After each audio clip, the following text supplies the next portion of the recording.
দেবদাস শব্দটার সাথে আমরা এমনভাবে পরিচিত, শরৎচন্দ্র চট্টোপাধ্যায়ের যে গল্প অবলম্বনে কিন্তু ওই পারে অনেকগুলো ছবি হয়েছে দেবদাসকে কেন্দ্র করে। তো ওই দেবদাসের সাথে এই দেবদাসের আসলে অনেকাংশেই মিল নেই। অনেকাংশে মিল নেই কেন? কারণ এটা হচ্ছে শরৎচন্দ্রের দেবদাস না, এটা হচ্ছে জাহিদ হোসেন কিংবা আমাদের যিনি প্রডিউসার সাহেব জাহাঙ্গীর শিকদারের দেবদাস, যার কারণে এটার নাম হয়েছে ঢাকায় দেবদাস, ঢাকায় কালচার কৃষ্টিকে উঠানোর জন্য, তুলে ধরার জন্য।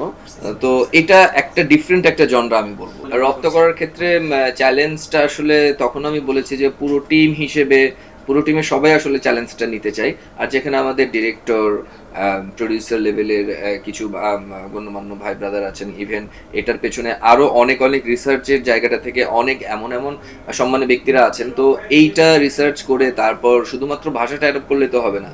আমি তো তখনও বলে আসছি যে আমার এখানে জেস্টার, পোস্টার থেকে শুরু করে কালার ব্লেন্ডিং থেকে শুরু করে সব কিছুর একটা কমপ্লিট প্যাকেজ একটা করতে হবে। সেক্ষেত্রে আমি একাই আসলে কোনো কিছু পারবো না। এটা আমাদের যেই টিম মেম্বার আছে যারা আমাদেরকে গাইডলাইনটা দিবে। ইভেন আপনি দেখেন, আমি যখন উত্তরবঙ্গের কথা বলবো, একজন দক্ষিণবঙ্গের ছেলেও কিন্তু উত্তরবঙ্গের কালচার কৃষ্টি সম্পর্কে আমার থেকে বেশি জানবে না। তো আমাদের কোর টিমটাই এরকম, যারা পুরন ঢাকায় বড় হয়েছে, ইভেন এখনো পুরন ঢাকাতেই তারা অবস্থান করে। তো তাদের থেকে আমি হচ্ছে 97-এর পর থেকে, কারো হয়তো বা জন্ম 97-এর পরে কিংবা এর আগেরও অনেক পুরাতন মানুষ আছেন যারা আজকে হয়তো বা আসতে পারেনি। তো তাদের থেকে যে গল্প শোনা, আমি তো গল্প শুনে ওটা আমার রপ্ত করতে হবে, কিংবা ডিরেক্টরের জায়গা থেকে ভাষাটার যেই ব্যবহার।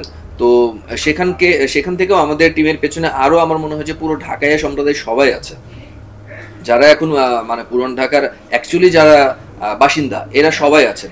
ইভেন এনাদের সাথে আমাদের কোর টিমের বিশেষ করে ডিরেক্টর, প্রডিউসার থেকে শুরু করে ভাই ব্রাদার থেকে শুরু করে তাদের অনেকেই আসলে এইটার মানে যখনই শুনেছে তারা যে ঢাকায় দেবদাস, ঢাকায় কৃষ্টি কালচার নিয়ে ছবি হচ্ছে, তো তারাই আসলে মোর দেন এক্সাইটেড